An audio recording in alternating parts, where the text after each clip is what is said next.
I am exhausted and ready for this semester to be over. Welcome to the final edition of the second season of Rider Real Time. I'm Nick Barbati.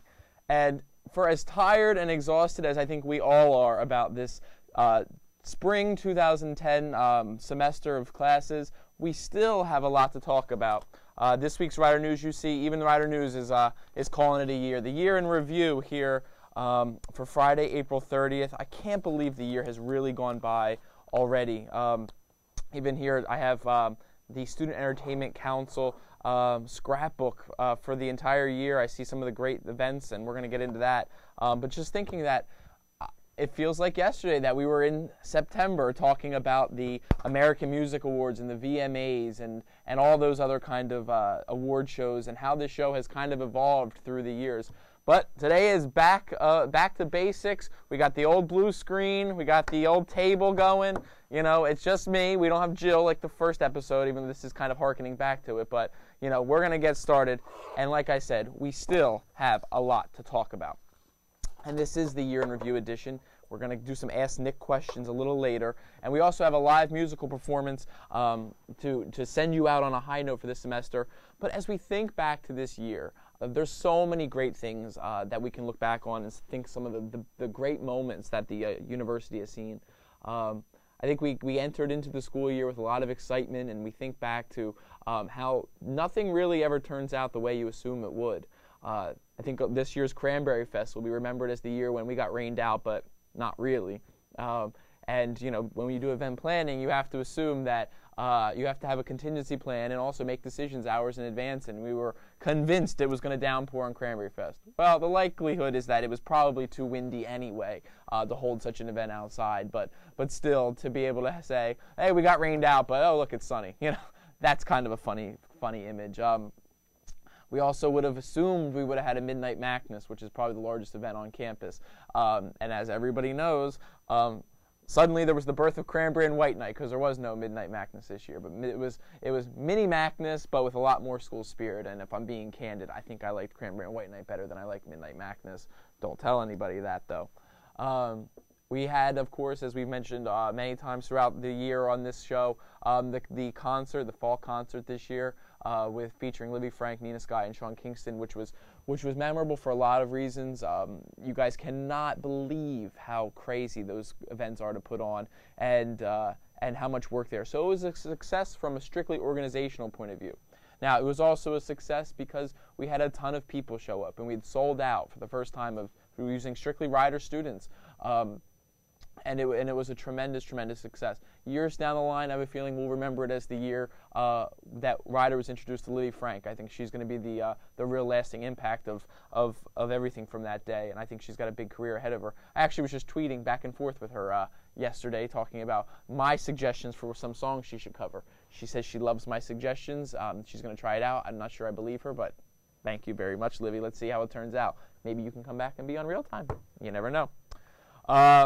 I also think Family Weekend, this was the first year when we actually had the dual family weekends going on at the same time, both Westminster and Lawrenceville campuses getting together, doing their thing. It flowed pretty seamlessly. That was a nice success. But I really want to say, I think one of my favorite events, actually some of them took place during the spring semester. I think Steve Byrne, who was a comedian here, I think it was the first week of March or second week of March, was probably the best comedian we've ever had here. And I think back to how hilarious it was when he got some of the students up on stage and doing some gyrations and some love-making moves and all that other kind of stuff. So that was absolutely very, very, very funny. The Evansons, the mind-reading group that almost got snowed out during winter weekend, they were tremendous. And even a couple weeks ago, we had David Garibaldi here, who is a performance painter. It's called Rhythm and Hue. He was on Oprah recently.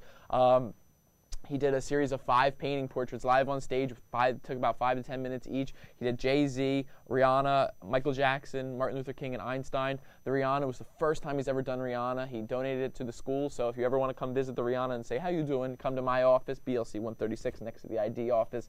You'll be able to visit that. So it was a great year. It was a really, really high-energy, tremendous year. Kevin Hart was a huge event, probably a well-liked event, but a challenging event in many situations. We had some great off-campus trips. I think of In the Heights, and that's the Broadway show. Which brings me, of course, to Rent, which during the fall semester was the best musical I've seen here in years. Just a really, really great semester, and I hope everyone takes the time to really appreciate and look back on what a wonderful time this has been to be a Rider student and be a Rider staff and faculty member. It was a great, great time. We won the Telly this year, which we never thought would happen. Still not so sure we deserve it, but I think it's a good one to have. So before we move on to some of the other things, I do want to offer some warm goodbyes to people who are about to say hello to the rest of their lives. I would like to start with Joanne De La Rosa and Regina Bartlett and Matt Metzger and Matt Henderson, who are four of my graduating SEC seniors. I'm getting him. They worked so hard for me all year and for many years, and the campus has been a real better place because of the entertainment and activities you've brought here. You've really contributed in a lot of ways. And Matt Henderson, I have to say, I didn't know you prior to this year. You are one of the most irreverent but talented and funny individuals I think I've ever met in my entire life. So I hope you look back on this one day, and when you've cut out being able to say babes and dudes and bros and all that other kind of stuff, and I think you're a really special kid. Heather Fischler, she is one of the fiercest individuals on Riders campus. You know her, you can hear her coming from a mile away, you can see the sparkles coming at you, but she backs up all that flash and pomp and circumstance. Heather, we're going to miss you, as well as all the seniors, SGA, and leaders who I haven't got to know all that well, but you've done a good job. And if you're a fan of the show, you would know that a couple episodes ago, we interviewed one of the most fascinating people at Rider, and for me, the most fascinating student of the year, and probably that I've gotten a chance to meet. John Strauss is graduating this year, and I called him the great SEC president because he is. I don't know that the campus will ever know how hard and determined John is, and how much of a better place we are because he was here. And I wish John, I wish you the best of luck, and know that Rider truly has been able to expand its entertainment and its focus, and really provide a much better, safer place on campus because of all the work that you put into your staff. Warmest congratulations, and goodbye. As we talk about some of the year, little do we sometimes realize the world actually extends beyond Rider. Despite the Rider bubble, there was a song of the year, and if I looked back on my iPod yesterday, and I was looking at what's the most played song of the year. The most played song and the greatest song of the year is Rude Boy by Rihanna. When I did my top 5 Rihanna songs, it wasn't even on the list, and that was a couple weeks ago. But if you've been in a car, in a club, in an elevator, in the mall, I don't know, on the beach at this point this year, you had to have heard this song, and you're probably getting sick of it by now, and in a couple months I'll probably hate it too, but it's the best song. Rihanna is coming at you. Ticket sales for her concerts have been relatively sluggish, although she sold out Madison Square Garden. Lady Gaga, I get it. She's still making moves. She's selling out a little bit more. Songs are doing not quite as well as Rude Boy, but her album's selling